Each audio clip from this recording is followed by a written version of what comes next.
Dans cette question orale avec débat, l'honorable Patrick Akwata peint un tableau sombre de l'état des lieux, de la pollution et insalubrité qui expose des vies humaines. Êtes-vous au courant de la situation de la pollution dans la cité Musono Ichipuki? Si oui, qu'avez-vous entrepris comme initiative pour pallier à cela? Durant les 6 derniers mois, il a été reporté plusieurs cas de pollution de l'environnement par les entreprises minières dans différents coins de la province du Lualaba. Pouvez-vous nous citer les cas et nous indiquer ce que vous avez fait directement ou indirectement pour chacun de ces cas? Dans les villages et les bourgades environnants, les entreprises minières de la province du Lualaba, des femmes ont des lésions vaginales parce que les rivières locales sont polluées à l'acide, des enfants souffrent de la gale et des maladies pulmonaires parce que l'air est pollué, des hommes perdent leur récolte parce que leurs champs ont été brûlés par l'acide.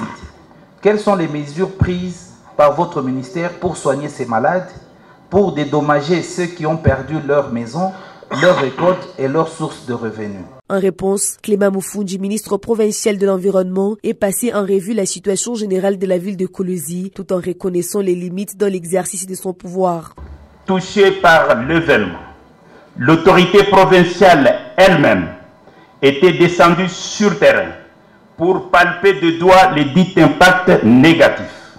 C'est pourquoi un arrêté a été signé par elle en vue d'instituer une commission ad hoc composée entre autres des membres de la société civile du village, les chefs du village, les représentants des sociétés TFM, les bourgmestres de la commune de Fungurume, les chefs de parquet près du tribunal de paix de Lubudi, le représentant du ministre de l'Intérieur et Sécurité, le représentant de mon ministère, le représentant du commissariat chargé des affaires foncières, les représentants de l'Agence congolaise de l'environnement, les directeurs des cabinets de Madame le gouverneur et son conseiller ainsi que celui des communautés environnantes.